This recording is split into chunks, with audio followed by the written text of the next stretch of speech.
Hello! My uncles treated me as a servant, but when my parents' inheritance arrived, I made them regret all the things they did to me. My story may sound like something out of a book or a movie, but it is so sad that it's real. I always feel like my life is some sort of dark version of Harry Potter. When I was 2 years old, my parents died in a car accident.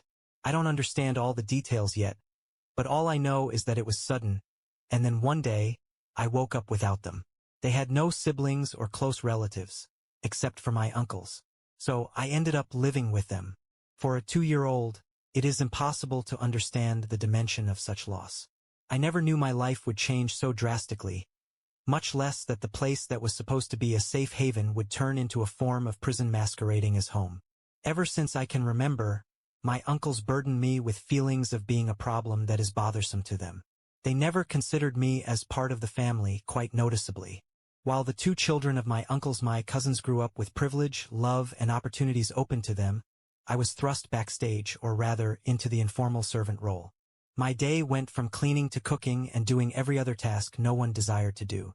I never got to have a childhood. My aunt would often say, "I grew up without parents too, and no one felt sorry for me. You should be thankful you have a home at all, or we saved you from going to an orphanage." And every time they gave me leftovers, hand-me-down clothes that weren't even my cousins, they reminded me well enough that I couldn't expect more. It was as if everything they did for me had been a huge sacrifice I had to repay for the greater part of my life.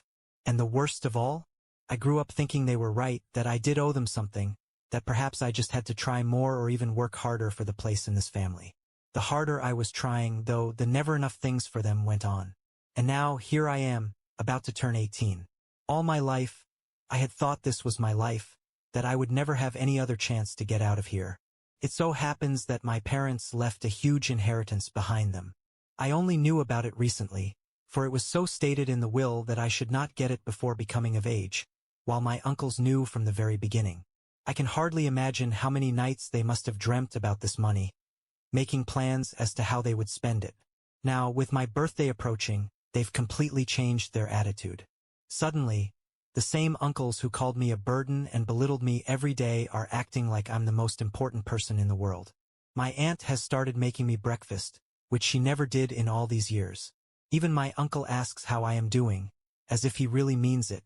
It's so obvious that they want something that I could hardly hold from bursting into laughter. The most shameless part was when my aunt, with a completely serious face, asked me to return the favor somehow. She said I should give them a portion of the inheritance in compensation for the years they brought me up. Can you believe it? After treating me like garbage, now they want the money my parents left to secure my future. Honestly, I am angry, but at the same time I feel this is my chance. I cannot change what they did to me, but I can make them pay for it.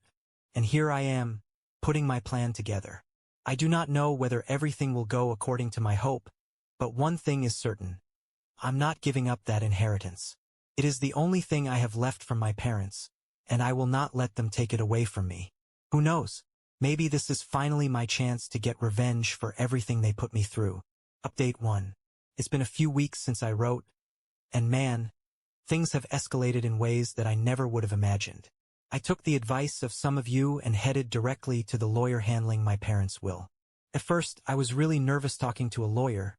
Dealing with all that formality and complicated legal language is not something I am used to, but I knew it was necessary. And man, was it worth it. Upon arrival at the lawyer's office, I met an older man, very kind and patient. He explained everything to me carefully and showed me documents I didn't even know existed. There was a breakdown of properties, investments, and money my parents had left for me. Turns out, they didn't just think about securing my future but did so with an amazing degree of detail.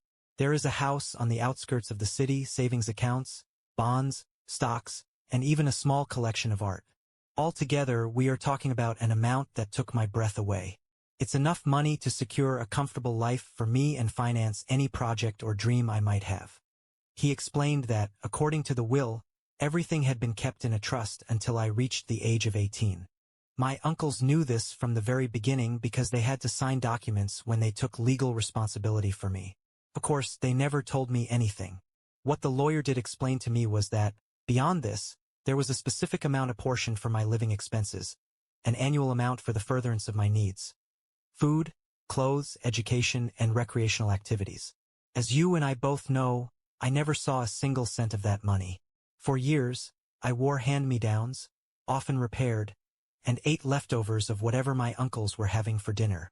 I never got new toys, let alone experience things like vacation or extracurricular activities. All that money was mine and was wasted by my uncles. And the same suspicion has been raised by the lawyer. Now, here's where things get interesting. The other day, when I was at school, my uncles rummaged through my stuff. Yes, they are that intrusive. They found some of the documents the lawyer had given me, which I had left in my room, naively. From then on, the gloves were completely off. Their first reaction was, as always, anger. My aunt confronted me, accusing me of being dishonest for not telling her about the money. According to her, a family doesn't keep secrets. I laughed in her face, because seriously, they hid this from me my entire life, and now they have the nerve to play the honesty card? Then my uncle came in, using his usual authoritative tone, saying that all the money my parents left was thanks to the family, so it rightfully belonged to them, or at least that's what my uncle claimed. Then he said something I'll never forget. If it weren't for us, you wouldn't have made it this far. We kept you alive. We sacrificed for you. You owe us. Instead of getting into a fight, I decided to take a different approach. I told them I understood their concern, but that everything would be decided once I turned 18. It was like giving them a small glimmer of hope, just enough to calm them down. I'm not sure if I am a good actor or they are just so desperate they will believe anything, but they do not suspect as yet that I have radically different plans. Since they learned of the actual extent of the inheritance, their behavior has become even more extreme. My aunt now cooks me complicated dinners, whereas earlier she would hardly share a plate of scraps. My uncle has started asking about my grades in school, something he never gave a damn about. For the first time, my little cousin seemed to have hesitated. "I don't know if this is right," he mumbled, after my father had forced me to skip dinner again. He's family too. It's so fake that I can hardly refrain from bursting into laughter in their faces. The most shameless moment was overhearing the conversation last night. They were now in the kitchen, thinking I was in my room, discussing how they should convince me. My aunt suggested appealing to my sense of family.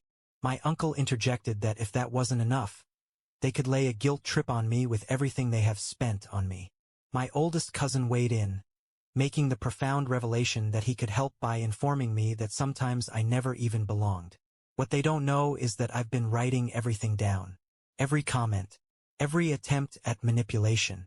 My lawyer said that documenting everything could be useful later, especially if they tried something more aggressive, like forcing me to sign something. For now, I'm playing along, letting them believe they have control. But in my mind, I'm counting the days until my birthday. Once I turn 18, everything will be mine, and they won't have a clue what's coming. This time, I won't be their victim. Update 2. Every day, something else comes to light that leaves me shocked. It's not just about my uncles trying to dupe me over the inheritance. Now everything makes sense, as from the very beginning they saw me like a tool for solving their problems. It's like all the jigsaw pieces are coming together, and the resulting picture couldn't be more disturbing. It all started a few days ago when I decided to go through the old boxes my uncles kept stored in the attic. My intentions were not serious at first. I was just trying to find a picture or something that connected me with my parents. All my life, they had told me there was nothing of mine left, but for some reason, I felt like I needed to check for myself. What I found wasn't just a confirmation of my suspicions. It was an eye-opener to some truth that I had never wanted to admit. My uncles have been stealing from me since the day they took me in. Among the boxes, I found some documents that should never have been there. The first thing to catch my attention was a bank statement from the monthly fund my parents had left for my living expenses. As I said, I already knew it from the lawyer, but it looks very different on paper. For years, my uncles had been receiving substantial amounts for covering my needs. I'm talking about enough for me to have a good life where I would get new clothes every now and then, eat well, even go on some extracurricular activities or on school trips. What did they do with that money? Absolutely nothing for me. All I ever got were leftovers, hand-me-downs, and a thin mattress in the back of a storage room. While they remodeled the kitchen, bought new furniture, and took my cousins on nice trips to such places as Disney and Cancun. I found receipts and bills that showed everything I had been suspecting. For instance, while I walked to school in torn shoes, they were spending hundreds of dollars on designer brands for my cousins. But the most gut-wrenching part? When I turned 10 years old, my paternal grandparents sent me a birthday check. I never saw it. Instead, my aunt cashed it and used the money to buy a brand new television. The worst discovery of all? The letters. Then in another box, a bundle of yellowed envelopes was lying in my name. They were sent by my grandparents living in a different country. All the letters said how much they wanted to see me and wanted to visit them, but never the cousins told me anything about them. In fact, I grew up believing my grandparents didn't want anything to do with me, because that's what my uncles told me. And the worst part? They didn't just ignore the letters. Among the documents, I found a reply letter my aunt had written back to them. She actually told them that they needn't bother visiting me, because I was doing fine and didn't need the stress of meeting strangers. Strangers. That's how they referred to my grandparents. The only people in the world who, aside from my parents, gave a damn about me. After reading those letters and going through all the documents, I just sat there on the attic floor in silence. I felt a mix of rage, sadness, and something close to helplessness. But I refused to let it break me. I knew I could use all of this to my advantage. Immediately, I took photos of everything. My attorney had already been apprised of what I found, and he assured me that this only serves to strengthen my case. Not only is it now crystal clear that they embezzled money earmarked for me, but they also intentionally isolated me from any form of emotional support. Since these discoveries, I have started noticing how erratic my uncle's behavior has become. I think they are finally realizing things aren't going the way they planned. Nowadays, my aunt is calling and crying all the time, telling me that she doesn't want to lose the family. As for my uncle, he's getting even more aggressive. At least give credit where it is due. You could mention how much you owed us after everything we have done for you. My cousins? They keep being overly friendly in an obvious, insincere attempt since their parents instructed them to do so.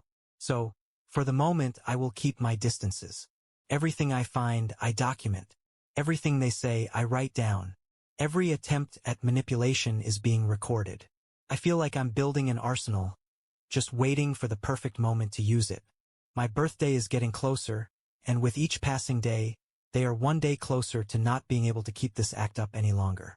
They could have been different, but at the same time, that's exactly what keeps me going. I can't change the past, but I can make them pay for everything they did to me. Update 3. It has been a few weeks since I updated last, and finally, things are reaching a critical point. Since then, I have been planning every move carefully because I know I cannot afford to make a mistake. After all, my uncles have shown they will do whatever it takes, even lie, manipulate, and control anything that they can to keep what doesn't belong to them. But now I have something they never expected: proof and knowledge. First, I let them continue their little act. My aunt kept making meals I'd never seen before in this house. My uncle started including me in family conversations, as if I had suddenly become part of the clan. It was almost funny to watch them struggle so hard with knowing what was in my hands. But I let them feel that this actually had a purpose. I went as far as even saying out loud to thank them for all they'd done for me. All to see their faces light up with satisfaction. And then there is the fact that the more confident they get, the more open to attack they would become. Then, one evening after dinner, my aunt took me aside for a serious talk. She looked at me with feigned concern in her eyes and told me that she and my uncle had been thinking a lot about my future. According to her, they were the only ones who truly knew what I needed in life. And that's why, for the good of everyone, I should give them most of the inheritance. We're not asking for everything, she said, her voice almost plaintive. Just enough to compensate for the years of sacrifice we gave to you. You're young, you don't need that much money now. We can manage it better and make sure you don't squander it. That was when I knew. I couldn't wait any longer. I pulled out my discreetly kept phone inside my pocket and used it to expose the recording between her and me. In just seconds, the contours on her face transformed from pride to absolute surprise. "What is that?" she panted. "That's evidence of what you've been up to," I firmly stated as steadfastly as I could get my voice to go. "That is not the only thing that I do possess." That same night, I decided to give them an ultimatum. I showed them the photos of the documents I found in the attic, the receipts, my grandparents' letters, the proof of how they had spent the money meant for me. I explained that I had already shared everything with my lawyer, and that if they kept trying to manipulate me, I'd have no problem taking this to the authorities. The panic in their eyes was almost satisfactory. My uncle, who always had been the most authoritative and self-assured, now began to sweat and mumbling excuses, whereas my aunt, on the other hand, burst into tears, saying over and over again that she did it for the family. That was their excuse, and their attempts at justification sounded pathetic. For the first time in my life I felt the power. But that was not all that night held. Before retiring to my room, I made one thing crystal clear. No longer would they be in control of the narrative. I let them know that I knew precisely how much the inheritance was worth and wasn't about to give up 1 cent. What they had to do if they wanted to get back into my good books, which actually was only said to keep them at bay, was stop all the manipulative mechanisms and finally learn to act their age. Next morning, the house was quiet. No grand breakfast. No forced talks. It was as if my ultimatum had sucked them dry of the energy to keep up the charade. But I knew this wasn't over. At this point, it went without saying that they weren't going to let go that easily. My next move? Reaching out to my grandparents. The very people my uncles had spent my whole life trying to keep away from me. It was a tough conversation, because they had no idea what had really happened. But when I told them the truth and sent them pictures of the letters they had written to me, they couldn't hold back their tears. They said for years they were trying to contact me and had thought of going to court. My uncles finally managed to get them to stop. Now, my grandparents are furious. And rightly so it was. They promised to do all they could for me and told me once I reached 18, they would help me take control over everything. They even invited me to move in with them if I wanted to get away from this house immediately. And although that was comforting to hear, I chose to stay a while. I wasn't leaving until I made sure my uncles paid for what they did. Since then, small changes have started to occur. My aunt at times tries talking with me, but now even her tone is fearful, not manipulative. My uncle can barely look me in the eyes. My cousins, probably not fully grasping the gravity of what was going on, kept their distance. In a few days it's going to be my birthday, and I will feel closer to justice. For now, I'm playing my role, keeping everything looking as normal as possible on the surface.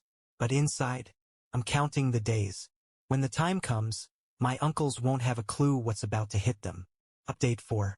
Yesterday was my birthday, and after years of enduring abuse, lies, and manipulation, I finally took matters into my hands. This was the day I had been waiting for ever since I found out about the inheritance. And I made sure that nothing and no one could ruin it. I won't lie, I was nervous. This wasn't just a step toward independence.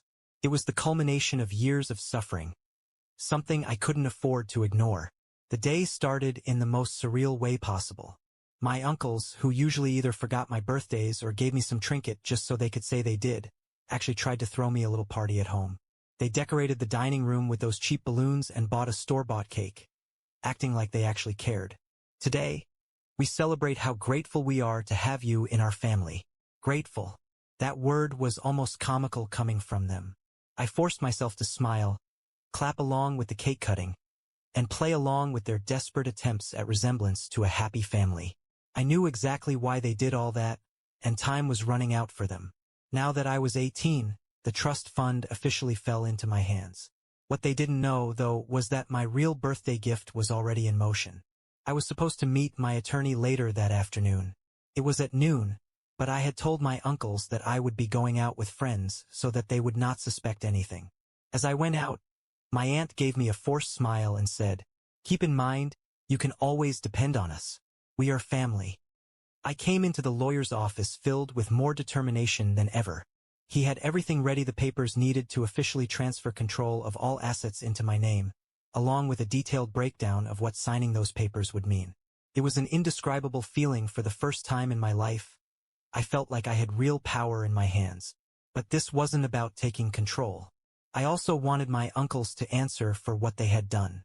The lawyer explained that while they had spent money which was legally mine, proving that they had done so illegally might be tricky. However, the letters, the receipts, and the documented abuse over the years were more than enough to back up my case. We concluded the best course of action was to issue a legal ultimatum on them: return the stolen money or deal with a formal lawsuit. After that meeting, I felt relieved because a load had been lifted off my back. But the most intense moment of my day still awaited me, my uncles. The confrontation. Afternoon of that day, I came home pretending it was just like any other day. My aunt was in the kitchen, and my uncle sat in front of the TV. They were so unwound, probably thought their manipulation still worked. I sat down on the couch in front of them and said, "We need to talk." No time was wasted. Today I turned 18, and I just took control of my parents' inheritance. Dead silence fell inside the room. My uncle stared at me, disbelieving his ears. My aunt, on the other hand, tried to feign excitement. "That's great, sweetheart. We knew this day would come, and we're so proud of you." I let her talk. I wanted them to think just for a moment that everything was fine. Then I pulled out a copy of the ultimatum my lawyer had prepared and laid it on the table in front of them. "This is what's going to happen from now on." I laid everything out. I had proof of how they had misused the money meant for my living expenses. I explained to them in detail what they bought with the money inappropriately and referred to my grandparents' letters, which they kept from me. Then I made it crystal clear that, if they didn't return the money after a reasonable time, my attorney would file an actual lawsuit. My aunt immediately burst into tears, telling me that she could not believe I was doing this, that everything they did was out of love. My uncle was furious. He yelled that I was ungrateful, that they had given me everything, and that I had no right to treat them this way after all their sacrifices. I stood my ground. I told them they could no longer control or manipulate me. I reminded them that I had legal backing, and if they tried anything, they would only make things worse for themselves. The best part? My cousin's reaction. My aunt had by now begun to cry and my uncle was screaming, when my oldest cousin stepped forward. "I just can't keep quiet anymore." His voice shook. "I saw what you did. You stole his money, you lied to him. I don't want to be like you." My aunt gasped. My uncle clenched his fists, but the damage was done. I think for the first time, they realized that something was seriously wrong with their so-called perfect family. Having said what I wanted to, I rose and told them that I was thinking of moving in with my grandparents. I made it clear I no longer depended on them, and from this moment forward, things were going to be very different. I left that house without looking back, feeling a sense of freedom I had never felt. That night, I slept over at a friend's place, just to create some distance between us as I figured out my next move. My lawyer had already sent them the formal ultimatum, and now I was just waiting for their response. I wasn't really expecting them to take it lying down, but to be frank, I didn't care. I was ready for whatever came next, because finally, I was in control of my life. Final update. 1 month later, it was now time to admit to myself that at last justice had finally prevailed. It has been 1 month since my birthday, and now I can say with absolute satisfaction that I have finally gotten the justice I longed for. I have not only taken back my life, but also let everyone see my uncles for the rotten people they were, ruining that perfect picture they struggled to portray as an ideal family. It has been a whirlwind of emotions this last month, but every single step led me to this moment. They wanted to ruin me, but in the end, I was the one who tore down their facade. Things started to spiral downward for them immediately after the legal ultimatum. At first, they tried to ignore it, pretending it wasn't a serious issue. My uncle, as arrogant as ever, told me, "You have nothing. If you were really going to sue us, you would have done it already." My aunt, in turn, resorted to appealing to my compassion, pleading that I reconsider. "Do you want your cousins to suffer because of this? It would hurt them more than it will us." But I wasn't about to back down. I let my lawyer continue with the case. A few days later, they received a formal court summons, and that's when everything started to fall apart for them. Their first big mistake? My uncle's financial secrets. I soon learned my uncle had a much darker financial history than I had ever imagined.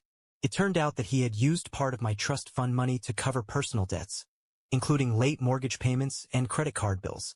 This was not only morally disgusting, but it also happened to be utterly illegal.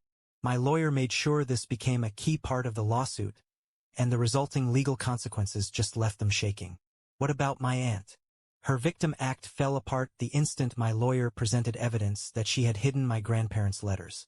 That alone, while not as financially damaging as my uncle's fraud, painted an even clearer picture of intentional manipulation and isolation for emotional reasons. Not as injurious as the financial fraud, but my aunt's behavior was a real pattern of emotional manipulation and deliberate isolation. To me, that was every bit as unforgivable. Desperate attempts to escape consequences. My uncles did everything in their power to escape any consequences. First, they tried to countersue me. They said I was being unfair, that my claims were ungrateful. But their lawyer, who was no match for mine, of course, made it very clear they had no leg to stand on legally. Then they tried to settle with me in private, offering to give me some of the money they'd stolen if I would drop the case. Of course, I refused the deal outright. This wasn't about the money. This was about justice, about revenge, about everything they had done to me. The truth goes public. As the case moved forward, something unexpected happened. The community started to find out what was going on. My lawyer had filed all the necessary documents in court, and since this involved inheritance fraud, parts of the case became public record. Neighbors, friends, and acquaintances of my uncles started to realize they weren't the perfect family they pretended to be. The coup de grace, the arrival of my grandparents. In the time since I reunited with them, my grandparents had been my closest allies, and they were not going to sit around while all this was happening. So, they decided to do something. They came from abroad to attend one of the pretrial hearings in court. And then they did something which I will never forget. They confronted them face to face in the hall outside the courtroom. My grandmother is a small woman but very strong. She went up to my aunt and said, "You stole our grandson from us for 16 years. Now we're going to make sure you pay for every single day he suffered." My uncles had nothing to say. My aunt broke down in tears, while my uncle merely looked away. That was the moment I knew they had already lost. Not just the case, but any power they had ever held over me. The day of the settlement. Not having any defense against this in court, my uncles were left with no choice but to settle. They had to return a lion's share of the money they had embezzled. And to do that, they had to sell their house. Yes, they had to sell the very house where they treated me like a servant for years. Something so poetically powerful in watching them lose the place they valued so much. The same place where they humiliated me, belittled me, and made me feel like nothing. But that wasn't all. They also agreed to pay extra damages for the emotional distress they had caused. Something they never expected. Of course, no amount of money in this world could ever erase what I went through. But knowing that every cent they give me is a reminder of their defeat, that's good enough for me. The aftermath. After the settlement, their lives completely fell apart. Only to turn against them when word got around that they'd spent my trust fund money on themselves for fancy expenses. The friends that were praising their sacrifices, they cut them off. Even their children, my cousins, began to resent them for selling out the stability of our family. I hear they're living in a studio apartment now, and my uncle works extra hours just to keep his head above the water. And me? I went to live with my grandparents. They took me in with open arms, and for the first time in my life, I feel like I'm in a home filled with love and respect. For the first time, I'm planning my future. Something I was never able to do while living under my uncle's control. Maybe I'll study, travel, or simply enjoy my newfound freedom. But the best part? I'm no longer afraid. They were the ones holding all the cards for so long. But now I know justice exists. Anything can be achieved by patience and determination. I'm done with my revenge. And they realized that every single thing they chose to do to bring me down was what exactly brought them to this place. To the brink of their destruction. Bye-bye.